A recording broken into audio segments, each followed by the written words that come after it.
Our secret taste recipe is to cook with lemon care. Kutti's Healthy Samayal. Hello friends, welcome to Kutti's Healthy Samayal. Be positive, be healthy.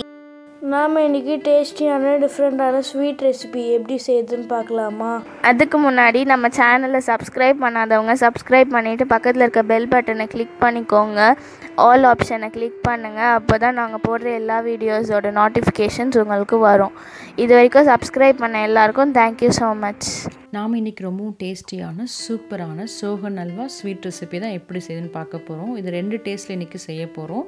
அதாவது lacto king chocolate மாதிரி அந்த taste இருக்கும், நமக்கு கடன்னு இருக்கும், ரொம்ப சூப்பராக இருக்கும். இது செய்கிறதுக்காக நாம் முதல்ல கப்ஸ் ரெடி பண்ணிக்கலாம். இதுக்காக ஒரு 7 பேப்பர் கப்ஸ் எடுத்திருக்கேன்.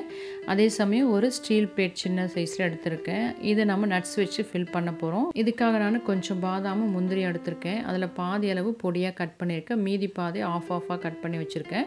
இதை வச்சு நம்ம எப்படி ஃபில் பண்ணலான்னு பார்த்துக்கலாம். ஃபர்ஸ்ட் நம்ம எல்லா பேப்பர் கப்ஸையும் நெய் அப்ளை பண்ணிக்கலாம். அப்போ தான் நம்ம எடுக்கிறதுக்கு ஈஸியாக இருக்கும். இந்த பிளேட்லேயும் கொஞ்சமாக கீ தடவி வச்சுக்கலாம். நீங்கள் இது போல் பேப்பர் கப்ஸை யூஸ் பண்ணலாம், இல்லை எல்லாமே கூட இது போல் சின்ன சின்ன பவுல்ஸோ இல்லை சின்ன சின்ன பிளேட்ஸோ கூட நீங்கள் யூஸ் பண்ணிக்கலாம். எல்லாத்துலேயும் நீங்கள் இது போல் நெய் தடவி வச்சிட்டிங்கன்னா எடுக்கும்போது ஈஸியாக இருக்கும். இப்போ எல்லாத்துலேயுமே நம்ம அப்ளை பண்ணியாச்சு. இப்போ நட்ஸை நம்ம ஃபில் பண்ணிக்கலாம். நான் வைக்கிறது போல் வச்சுக்கோங்க. பாதாமோட ப்ரௌன் பகுதி இது போல் மேலே தெரியணும். அப்போ தான் நம்ம கவுத்தி போட்டு எடுக்கும்போது அந்த ஒயிட் பகுதி நமக்கு வெளிப்புறமாக தெரியும், பார்க்குறதுக்கு அட்ராக்டிவாக இருக்கும். பாருங்கள், அதே போல் கேஷ்யூவும் வச்சுக்கலாம். பொடியாக கட் பண்ணி வச்சுருக்க மற்ற நட்ஸும் நம்ம இது போல் அப்ளை பண்ணிக்கலாம். அவ்வளோ எல்லா கப்ஸும் நமக்கு ரெடி ஆகிடுச்சு. இப்போ எல்லாமே ரெடியாக இருக்குது. இது போல் எல்லாமே நம்ம முன்னாடி ரெடி பண்ணால் தான் செஞ்ச உடனே இதில் ஃபில் பண்ணுறதுக்கு ஈஸியாக இருக்கும், இல்லைனா சட்டுன்னு அது கட்டி போயிடும். இப்போ இது செய்கிறதுக்காக நான் ஒரு 3 ஸ்பூன் அளவுக்கு பால் பவுடர் எடுத்துக்கிறேன். அது கூடவே ஒரு 4 ஸ்பூன் அளவுக்கு மைதா எடுத்துக்கிறேன். இந்த ரேஷியோ உங்களுக்கு கரெக்டாக இருக்கும். 3 ஸ்பூன் மில்க் பவுடரும் 4 ஸ்பூன் அளவுக்கு மைதாவும் எடுத்துக்கலாம். இதிலேயே நம்ம ஈஸியாக செஞ்சிடலாம். இப்போ இதை நல்லா நம்ம மிக்ஸ் பண்ணி விட்டுக்கலாம். இது இருக்கட்டும். இது செய்யறதுக்காக ஒரு பேன் வச்சு அதில் 1/4 கப் அளவுக்கு நெய் ஆட் பண்ணிக்கலாம். இது கொஞ்சம் சூடாகி நல்லா உருகி வந்த பிறகு இது கூட நான் 1 கப் அளவுக்கு ஒயிட் சுகர் ஆட் பண்ணிக்கிறேன். இந்த அளவு நமக்கு கரெக்டாக இருக்கும். சுகரை நல்லா நம்ம மிக்ஸ் பண்ணி விட்டுக்கலாம். இது நெய்யோடு கலந்து நல்லா கரைஞ்சி வரணும். ஸோ நம்ம லோ டு மீடியம் ஃப்ளேமில் வச்சு நம்ம இதை நல்லா கரைச்சிக்கலாம். அப்போ நமக்கு சீக்கிரம் கரைஞ்சி வந்துடும். ஆனால் சுகர் வந்து ஃபுல்லாக கரைஞ்சிட்ட பிறகு நம்ம லோ ஃப்ளேமில் வச்சுக்கணும். அப்போ தான் நமக்கு தீஞ்சி போகும், அதெல்லாம் கருகிடும், ஒரு மாதிரி கசக்கும் நமக்கு ஸ்வீட்டு. ஸோ இது போல் பாருங்கள், மீடியம் ஃப்ளேமில் வச்சு நான் நல்லா கரைச்சிக்கிறேன். நல்லா சுகர் பாருங்கள் அதிலே கரைஞ்சி வர்றது நமக்கு நல்லா தெரியும். நெய்லேயே அந்த சுகர் நல்லா கரைஞ்சி நமக்கு கேரமலாக கிடைக்கும். இந்த கேரமல் கலர் மட்டும் உங்கள் டேஸ்ட்டுக்கு ஏற்றப்போ நீங்கள் செஞ்சுக்கலாம். நான் ஃபர்ஸ்ட் வந்து கொஞ்சம் டார்க் கலரில் செய்கிறேன். இது எப்படி இருக்கணும், உங்களுக்கு டேஸ்ட்டு டார்க் சாக்லேட் டேஸ்ட் இருக்கும். அது விருப்பமாக சாப்பிடுவாங்க, இது போல் நீங்கள் செஞ்சுக்கலாம். கொஞ்சம் லைட்டாக உங்களுக்கு கசப்பு தன்மை இருக்கும், கொக்கோ மாதிரி. இப்போ இந்த கேரமல் கலர் கொஞ்சம் டார்க்காக இருக்குது. இப்போ ஸ்டவ் ஆஃப் பண்ணிக்கலாம். ஆஃப் பண்ண பிறகு நம்ம கலந்து எடுத்து வச்சுருக்க மைதாவும் மில்க் பவுடரும் சேர்த்து நல்லா மிக்ஸ் பண்ணி விட்டுக்கலாம். இது போல் நல்லா மிக்ஸ் பண்ணி விட்டுக்கணும், கட்டிகள் தட்டாமல். இப்போ பாருங்கள், எடுத்தால் இது போல் நமக்கு விழணும். இதுதான் கரெக்டான பதம். இப்போ நம்ம இதை உடனே சட்டுன்னு எல்லா கப்ஸ்லையும் ஃபில் பண்ணிக்கலாம். கட்டிகள் இல்லாமல் நல்லா மிக்ஸ் பண்ண உடனே நம்ம ஒரு ஸ்பூன் வச்சு ஒவ்வொரு ஸ்பூனும் இல்லை 1.5 ஸ்பூன் அளவுக்கு நீங்கள் கப்ஸில் போட்டுக்கலாம். இது எந்த அளவுக்கு தின்னாக போகிறோமோ அந்த அளவுக்கு உங்களுக்கு உடைச்சி சாப்பிட்றதுக்கு ஈஸியாக இருக்கும். ரொம்ப திக்காகிடுச்சுன்னா உடைக்கிறது உங்களுக்கு கஷ்டமாயிடும். இது உடனே நம்ம ஃபாஸ்ட்டாக செயல் பண்ணணும். அப்போ தான் எல்லா கப்ஸ்லையும் ஃபில் பண்ண முடியும். இல்லை கொஞ்சம் கட்டியாகிடுச்சுன்னா, அதாவது கொஞ்சம் ஆறிடுச்சுன்னா ஸ்பூன்லேயே அப்படி ஒட்டும், உங்களுக்கு விழவே விழாது கப்ஸில். இப்போ எல்லாத்தையுமே நம்ம ஃபில் பண்ணியாச்சு. இது பார்த்திங்கன்னா டார்க் கலர். இது லைட்டாக உங்களுக்கு கசப்பு தன்மை இருக்கும், அதாவது டார்க் சாக்லேட் போல் இருக்கும். டேஸ்ட் ரொம்ப சூப்பராக இருக்கும்.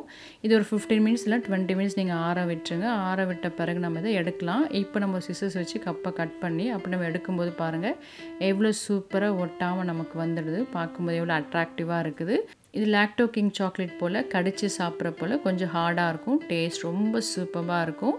இது பெரிய பெரிய ஸ்வீட் கடைகள்லாம் கிடைக்கும். ரொம்ப காஸ்ட்லியான ஸ்வீட்டாக நம்ம இன்றைக்கி ரொம்ப சிம்பிளாக ஒரு 50 ருபீஸ் தான் ஆகிருக்கும். அதிலே நம்ம செஞ்சு எடுத்துட்டோம். இப்போ எல்லாமே நம்ம பிரித்தாச்சு. ரொம்ப சூப்பரான டேஸ்ட்டில் சோஹன் ஹல்வா ரெடி ஆகிடுச்சு. இப்போ எல்லாத்தையும் நாம் ஒரு சர்விங் பிளேட்டுக்கு மாற்றிக்கலாம். இதில் நான் ஸ்டீல் பிளேட்டில் தின்னாக ஊற்றிருந்தேன். அதை நான் கைகளே உடச்சி காட்டுறேன் பாருங்கள். இது ரொம்பவும் சூப்பராக இருக்குது டெக்ஸ்சர். அதே போல் சாப்பிட்றதுக்கும் அவ்வளோ டேஸ்டியாக இருக்கும். லாக்டோ கிங் சாக்லேட் எப்படி இருக்குமோ அந்தளவுக்கு டேஸ்ட் இருக்கும். அதே போல் டார்க் சாக்லேட் மாதிரி இருக்கும். பாருங்கள் எவ்வளோ ஈஸியாக உடைக்க வருது. டெக்ஸ்சர் பாருங்கள் எவ்வளோ சூப்பராக இருக்குது. சாப்பிட்றதுக்கும் அவ்வளோ டேஸ்டியாக இருக்கும். எப்போவுமே நம்ம சாஃப்ட் ஸ்வீட்டாகவே செஞ்சு கொடுக்காம ஒரு முறை இது போல் கொஞ்சம் ஹார்டாக செஞ்சு கொடுங்க, ரொம்பவும் டேஸ்டியாக இருக்கும். அடுத்து நான் லைட் கலரில் ஒன்று செஞ்சு காட்டுறேன். இதுக்காக நான் 1/4 கப்பில் பாதி அளவுக்கு நெய் எடுத்துக்கிறேன். அதாவது 2 டேபிள் ஸ்பூன் அளவுக்கு இது, அதாவது 1/8 கப்ஸ். இது நமக்கு சூடாகி உருகி வந்த பிறகு இது கூட நான் ஒரு 1/2 கப் அளவுக்கு சுகர் ஆட் பண்ணிக்கிறேன். இதுக்கும் அதே ப்ராசஸிங் தான். அதாவது சுகர் நல்லா நெய்யில் கரைஞ்சி நமக்கு கேரமெல்லாம் ஃபார்ம் ஆகும். அது வரைக்கும் நம்ம லோ டு மீடியம் ஃப்ளேம் வச்சு நல்லா கரைச்சிக்கலாம். ஆனால் சுகர் கரைஞ்சி வரும்போது நம்ம சட்டுன்னு லோ ஃப்ளேமில் வச்சுக்கணும், அப்போ தான் கரைஞ்சிராது. ஸோ இதை மட்டும் நீங்கள் கவனமாக பார்த்துக்கோங்க. இப்போ நமக்கு சுகர் நல்லா கரைஞ்சி இருக்குது. நான் லோ ஃப்ளேமில் வச்சுட்டு நல்லா மிக்ஸ் பண்ணி விட்டுக்கிறேன். நமக்கு கேரமெல்லாம் ஃபார்ம் ஆகணும். நான் இன்றைக்கி லைட் கலர் தான் இதில் செய்ய போகிறேன். ஸோ நமக்கு ரொம்ப டார்க் கலர் வேணாம். நெய்யும் அந்த கேரமலும் கலந்து வந்தால் போதும். பாருங்கள், இந்த அளவுக்கு நமக்கு கேரமலும் நெய்யும் கலந்து வந்திருக்கு. இன்னும் உங்களுக்கு டார்க் கலர் வேணும்னா அடுத்த ஸ்டேஜ் போகணும், நான் முன்னாடி செஞ்சது போல். இப்போ எனக்கு இது போதும். இப்போ நான் ஸ்டவ் ஆஃப் பண்ணிக்கிறேன். ஆஃப் பண்ணிவிட்டு அது சூடாக இருக்கும்போதே நம்ம கலந்து வச்சுருக்க பால் பவுடரும் மைதாவும் ஆட் பண்ணி நல்லா மிக்ஸ் பண்ணி விட்டுக்கலாம். இதில் நான் 1.5 ஸ்பூன் அளவுக்கு மில்க் பவுடரும் 2 ஸ்பூன் அளவுக்கு மைதாவும் எடுத்திருந்தேன். அதை கலந்து நல்லா நம்ம மிக்ஸ் பண்ணி விட்டாச்சு. அடுத்து நம்ம சூடாக இருக்கும்போதே நம்ம ஆல்ரெடி எடுத்து வச்சுருக்க அந்த கப்ஸில் 1 ஸ்பூன் இல்லை 1.5 ஸ்பூன் அளவுக்கு இதை ஃபில் பண்ணிக்கலாம்.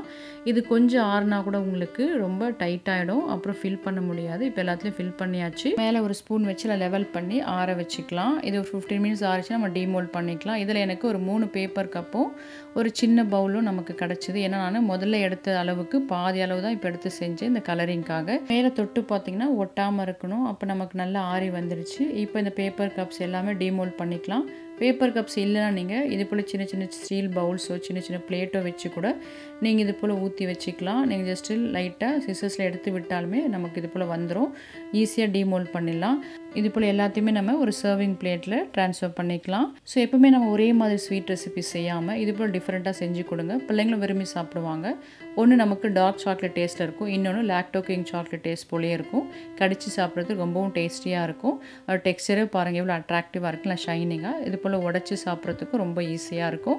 நீங்களும் இது போல் செஞ்சு பார்த்துட்டு உங்கள் டேஸ்ட், உங்கள் எக்ஸ்பீரியன்ஸ் எங்களுக்கு கமெண்ட் பண்ணுங்கள், லைக் பண்ணுங்கள், தொடர்ந்து சப்போர்ட் பண்ணுங்கள். தேங்க்யூ.